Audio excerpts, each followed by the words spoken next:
बिस्मिल्लाहिर्रहमानिर्रहीम। अस्सलाम वालेकुम स्टूडेंट्स, कैसे हैं आप सब लोग? ठीक है जी। आज का हमारा टॉपिक है रेजिड्यू। रेजिड्यू से पहले हम लोग सिंगुलैरिटी को अच्छी तरह से पढ़ चुके हैं। सिंगुलैरिटी के टॉपिक में आइसोलेटेड, नॉन आइसोलेटेड सिंगुलैरिटीज़ आप पढ़ चुके हैं। अब यहाँ पे हम जो पढ़ने जा रहे हैं वो आइसोलेटेड सिंगुलैरिटी से रिलेटेड ही टॉपिक है, जो कि रेजिड्यू है। और ये बहुत ही इजी है।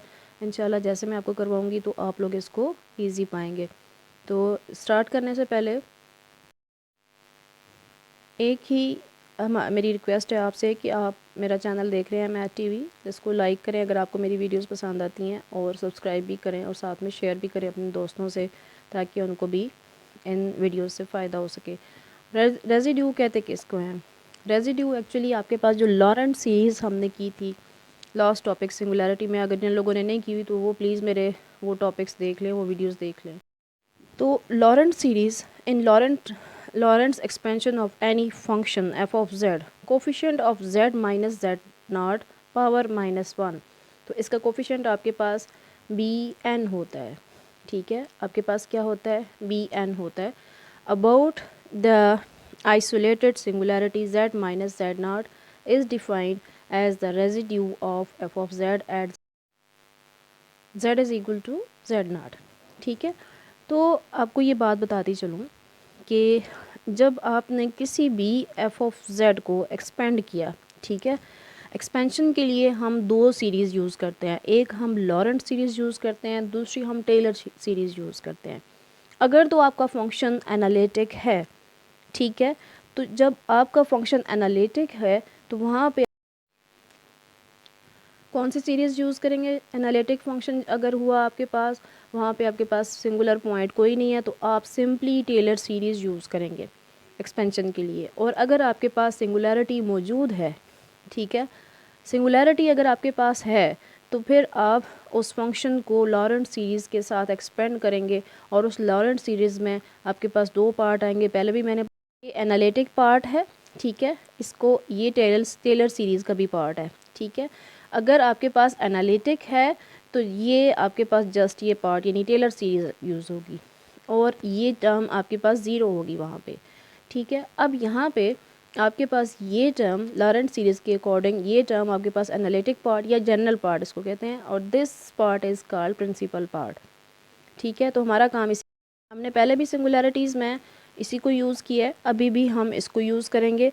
आइए देखते हैं हम कि हम इसको एक्सपेंड करने से आपके पास क्या आता है। ठीक है, एफ ऑफ जेड को आप इस सीरीज़ को इसको एक्सपेंड कर दें। N is equal to zero up to infinity है, और ये देखें ए आपके पास 1, जेड माइनस जेड नॉट आपके पास 1 प्लस A2,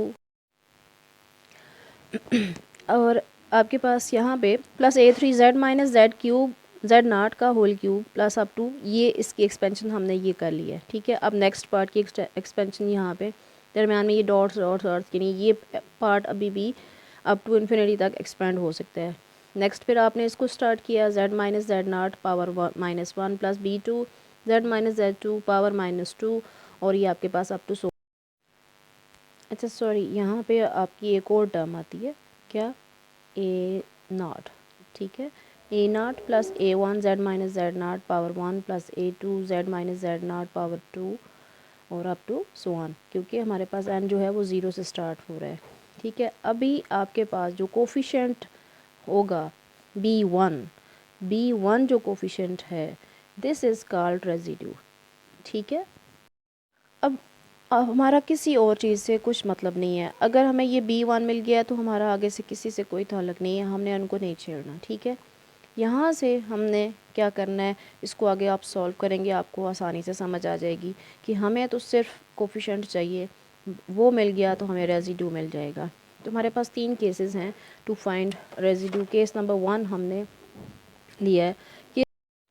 केस नंबर 1 आपके पास क्या है? To find the residue at z is equal to z not of f of z. इसके लिए हमने क्या करना है, is to compute Laurent series of f of z around z not, then B1 is the residue. ठीक है, ये आपके पास रेजिड्यू है। सिंपल सी बात है, यहाँ पे बहुत सिंपल है। यहाँ से आगे हम सिंपल पोल की तरफ जाएंगे, फिर उसके ऑर्डर m की तरफ जाएंगे, लेकिन यहाँ पे हमने जस्ट को फाइंड करने के लिए मैंने एग्जांपल 2 लिए हैं, इनको पहले सॉल्व कर लेते हैं। एग्जांपल नंबर 1 क्या है, find the residue of sine z by z square at z is equal to 0। ठीक है, आपको पता है कि साइन z क्या होता है। साइन z को एक्सपेंड करें, ये देखें sine z is equal to z minus z cube by 3 factorial plus z5 by 5 factorial minus up to so then expanding. अब आपने अपना पूरे का पूरा फंक्शन एक्सपेंड करना है। ठीक है, एक्सपेंड जब करेंगे sine z by z square तो आपने 1 बाई जेड साइन z की जगह आपने ये एक्सपेंशन डाल देनी है। ठीक है, अब जेड स्क्वायर को सारे टर्म से डिवाइड कर दें क्योंकि ये मल्टीप्लाई हो रहा है।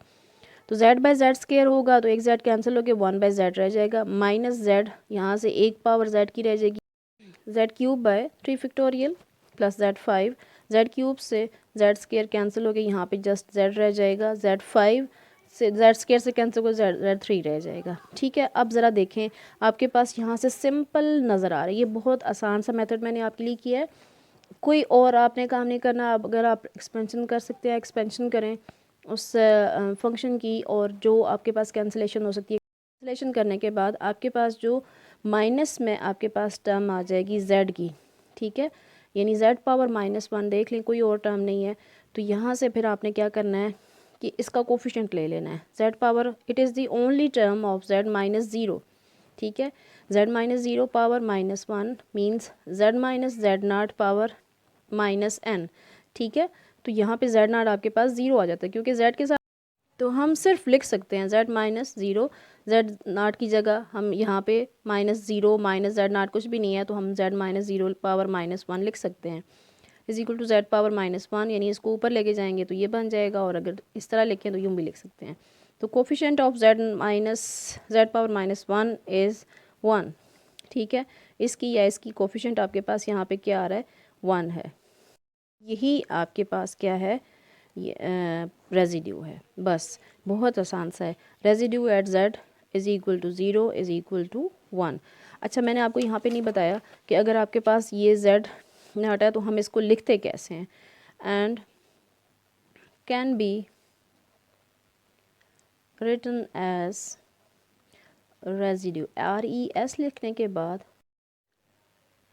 कॉमा, जहाँ पे आपके पास ये z नॉट है। ठीक है, तो ये आपके पास लिख सकते हैं यहाँ पे इसको, residue at f of z, residue of f of z at z not. ठीक हो गया, तो ये था जी आपके पास एग्जांपल नंबर 1। एग्जांपल नंबर 2 आपके पास क्या है, find the residue of e power iota a z into z power -4। यहाँ पे आप लिख लें एट, यहाँ पे लिखती हूँ at z is equal to 0। ठीक है, as expansion of e power iota z, e power iota z को हम एक्सपेंड कर सकते हैं और यूँ लिख सकते हैं जैसा कि ये मैंने लिखा है, e power x is equal to 1 plus x square by 2 factorial plus x cube by 3 factorial plus up to so on. ठीक हो गया, तो इसको अब नेक्स्ट पेज पे देखते हैं। लें जी, मैंने उस एक्सपेंशन से ई पावर आयोटा z को पुट कर दी, यानी x की जगह मैंने क्या लिख दिया, आयोटा z। तो जहाँ जहाँ पे x था मैंने आयोटा z लिख दिया। अब इसके अकॉर्डिंग जो आपके पास गिवन फंक्शन है, फंक्शन आपके पास ये है सारा। ठीक है, e power iota z divided by z4 आपने लिखा, और ई पावर आयोटा z की जो आपको यहाँ से मिली है वो लिख लिया आपने। ठीक है, तो इसको आपने सारों के साथ डिवाइड कर दिया है, और 1 बाय z4 को, तो आपके पास क्या मिला, 1 by z4 plus iota a divided by z cube plus iota square a square z square divided by 2 factorial plus iota cube a cube z cube by 3 factorial.